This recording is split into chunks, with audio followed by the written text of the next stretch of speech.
Welcome to the thrilling conclusion of Crisis 2000, Scenario 2, Culture Wars, in which the cyber futurists who control the government are trying to hold off the family values traditionalists who are trying to take over the United States of America after a 70-year string of setbacks.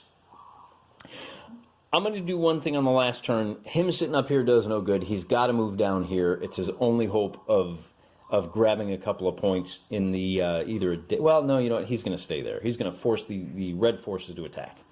We're at the start of turn 7, and the rebels have 17 victory points in hand, which gives them 4 crisis counters. Mobilization.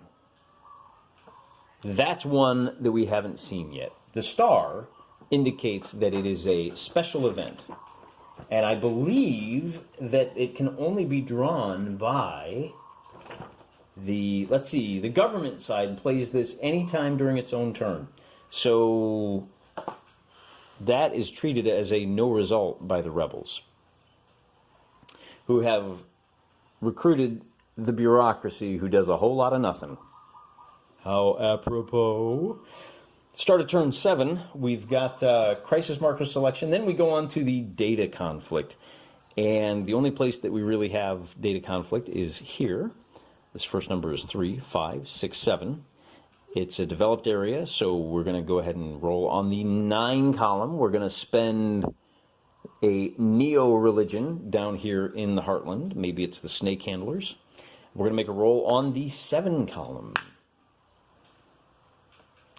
And a 7 on the 7 is recruitment. Finally, Minneapolis, St. Paul, for the first time ever, votes red state. Then we got one more over here. This is a 5, and we've got, what is this? Hyper Rock. I think that's a music reference, but I don't know. It is up here. Maybe it's the old man in the mountain blessing this data attack. We're rolling on the 8 column. And a result of a 6 on the 8 column is an R, and that's bad news bears for the government. That's it for the data. Now we can run our red guys. Let's see. CTAC. Movement of 2? I think those are the only guys that can reach there. He's got a movement of 3, but he's not very strong. Let's go ahead and bring them down here and see if we can take over the Sun Belt. 1, 2. Texas or the Sun Belt? Which one?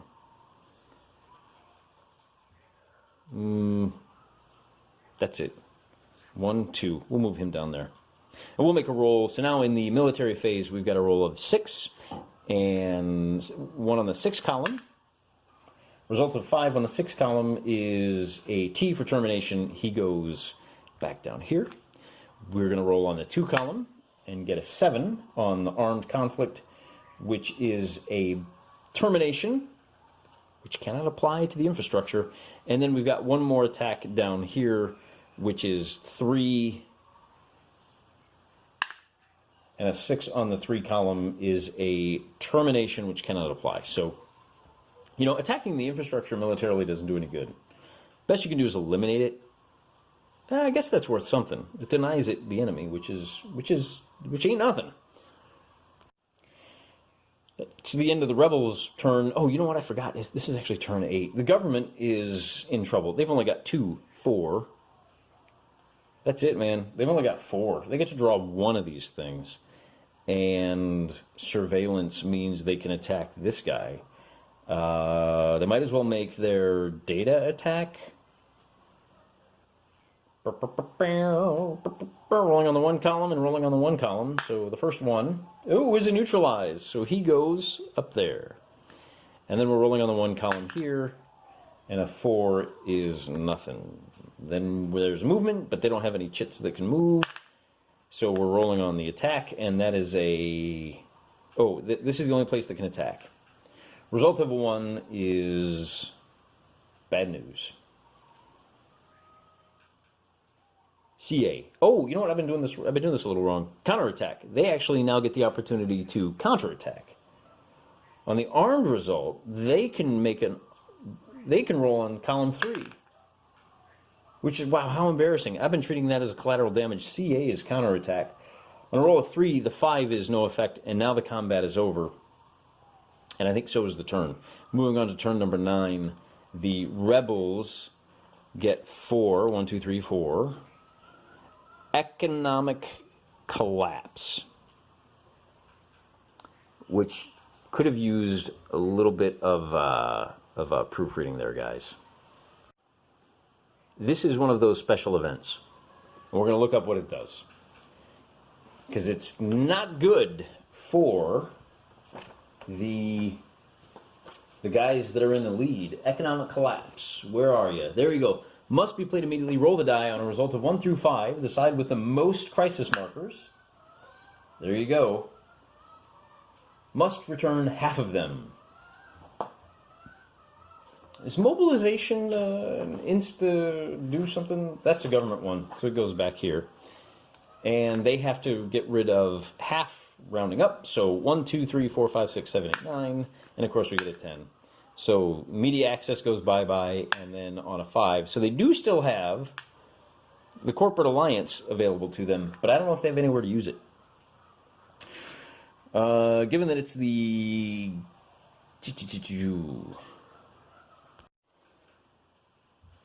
Turn number 9 for the rebels. We're going to start with the data attack, and we have... we're going to go ahead and try to take Montgomery down here with 5, and we're going to spend the corporate alliance. It's got the D, that's a data attack, to give us a roll on the 7 column. And a roll of 9 on the 7 column is D for defection. Flip 1 enemy unit over. So they did finally manage to turn the south back towards the red. Then we do movement, and let's see here. Let's see here. We've got to get some boys in there. So we run down there. And then these guys all have a movement of 1. Let's go 1, 2. And we'll bring, this guy's got a movement of 3. 1, 2, 3. So we can't quite get there. 1, 2. And I think that's it. So we do have an attack on the, where would that be? 1, 2, 3 column. And on the 3 column, a 7 is termination, which can't affect that. And then it's the government's turn. The government gets 1, and they get detention camps. So they're going to make a data attack on the 2 column, hoping for a 10, because that would get them a recovery. Oh, he comes back on. Oh, shoot. He's going to come back on there. And a 2 gets the government nothing on their turn.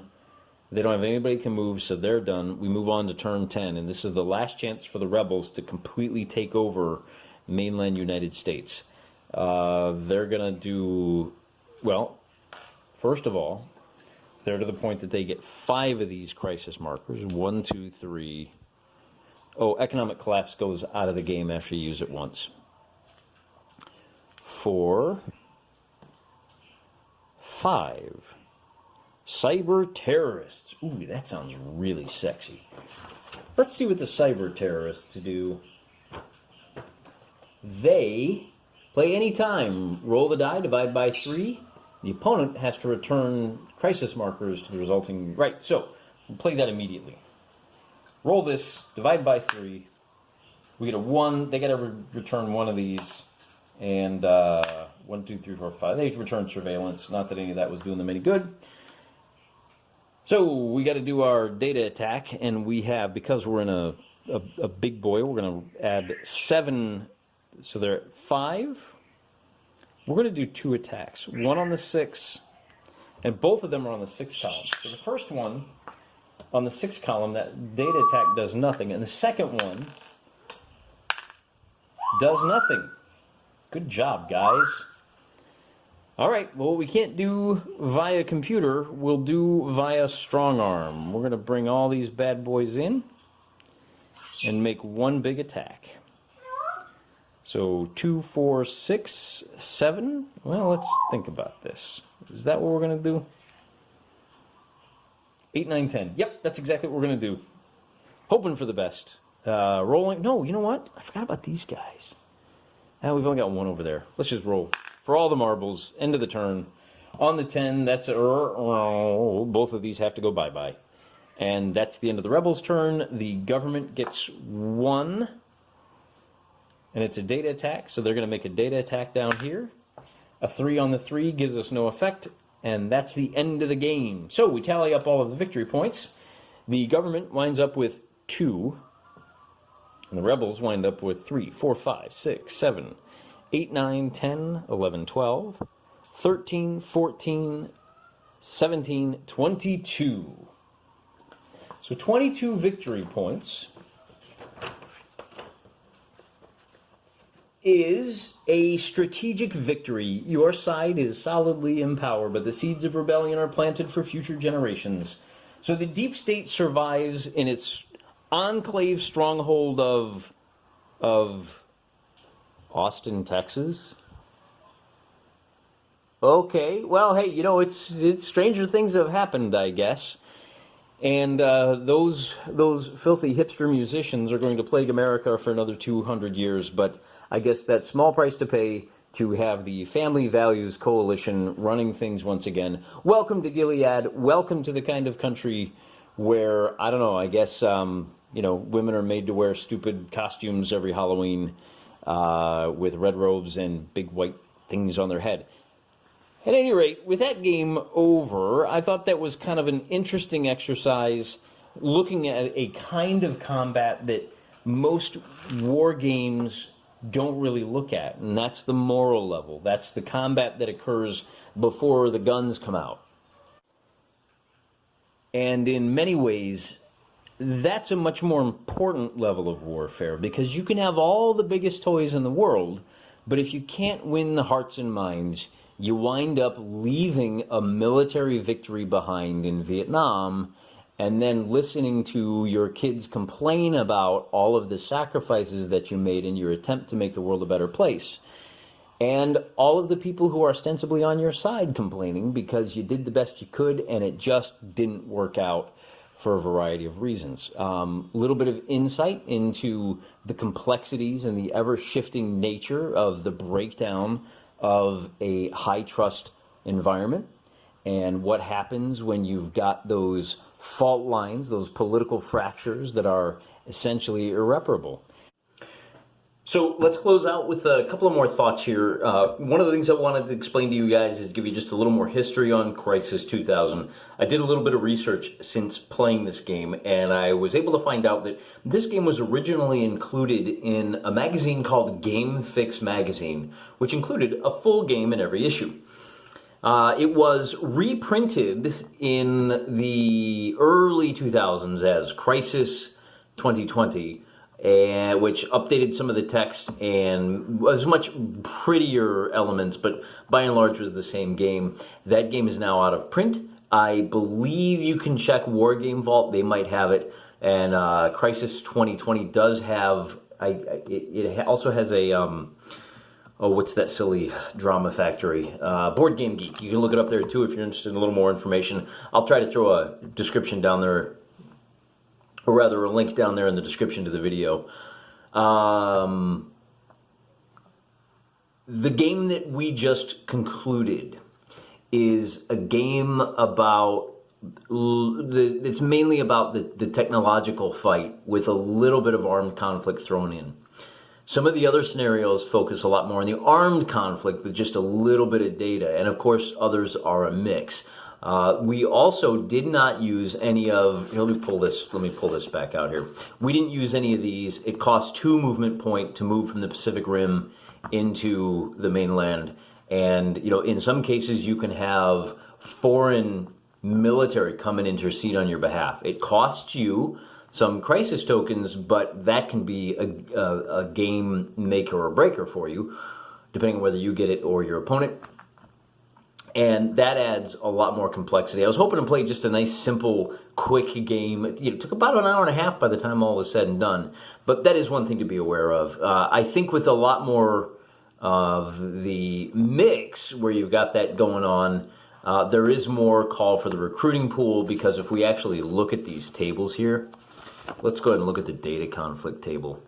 What you'll see is that you've got, once you start hammering these big data attacks, you get a lot more defections, which is where you flip the counters over, and you get more of the recruitment So we didn't see a whole lot of those. I think the dice were kind of acting a little bit wonky today. And when you go down here to take a look at the armed conflict, now as I said, I was doing this a little bit wrong. I'm not too worried about it because we didn't have a lot of armed conflict in the game that I just did. But on these low results, that actually allows, when you do your die roll, the CA is a counterattack. The other force now gets to attack back. So you can actually be subjected to these results yourself. Termination, elimination, and then collateral damage. That's all that happens with the armed conflict. So a lot less flipping and a lot more actual blood involved there. There are 7 scenarios included, so the replay value of this game I think is fairly high because each of these 7 scenarios sees a different mix. In one case, the government starts with all 17 infrastructures, and in that same scenario, wait a minute, 17... Oh, it's this third column over here. You can see the rebels only start with 7 cybernauts and 20 crisis markers.